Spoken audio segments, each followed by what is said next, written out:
Allah'ın izniyle Yunus suresi 10. ayəni həm Qurandan, həm də Risale-i Nur təfsirdən oxuyacağıq.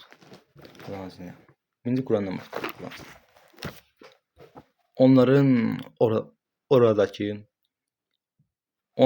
oradakı duaları: Allahım, sən özünü bütün eyib və nöqsan sifətlərdən pak vəsf etdiyin kimi paksandır.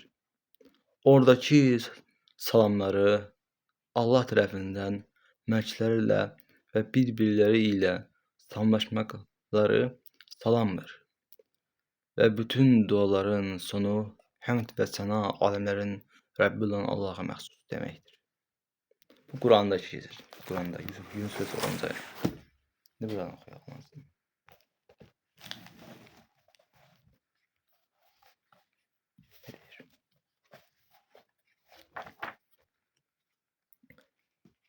Allahım, sırlar səmasının günəşi, nurların məzharı, cəlal dairəsinin mərkəzi, camal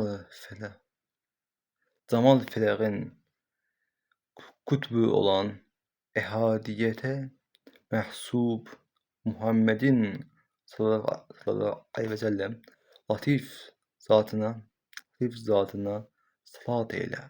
Allahım, onun sənin qatındakı sır və onun sana olan manevi yaxınlığı hürmətinə qorxumu əmniyyətə çevir. Hatalarımı sil, hüzün və hırsımı gider. Benim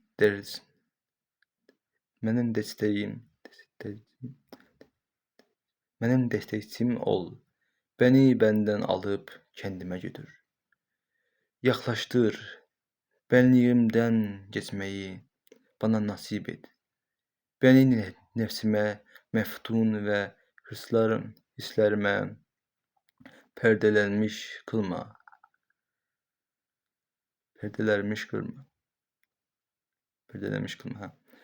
Bana her gizli sırrı aç. Yahu, ya hayyu, ya kayyum, ya hayyu, ya kayyum, ya hayyu, ya kayyum. Buna merhamet et. Arkadaşlarıma merhamet et. Ehli iman ve Kur'an'a merhamet et. Dualarımızı kabul buyur. Ey merhamet edenlerin en merhametlisi.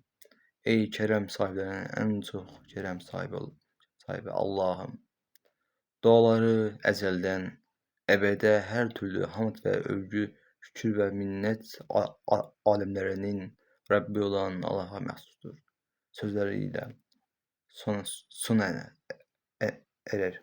Yunus suresi 10. ayet. Yani görürük ki, yani burada yani pis bir şey yoktur. Yani deyirlər təfsir bizə lazım deyil, o insan sözüdür vəs. Yəni ki, təfsir bizə lazımdır. Təfsir düzgün deyildir. Yəni orada səhv bir şey deyilmir. Allah dua edir. Yəni Quranın mənası, Quran mənası sözü yüzlərcə mənası var bir sözün. Yüzlərcə mənası olur. Təfsirdə yəni onu bildirir. Yəni bu yüzlərcə məna nədir? Bildirir.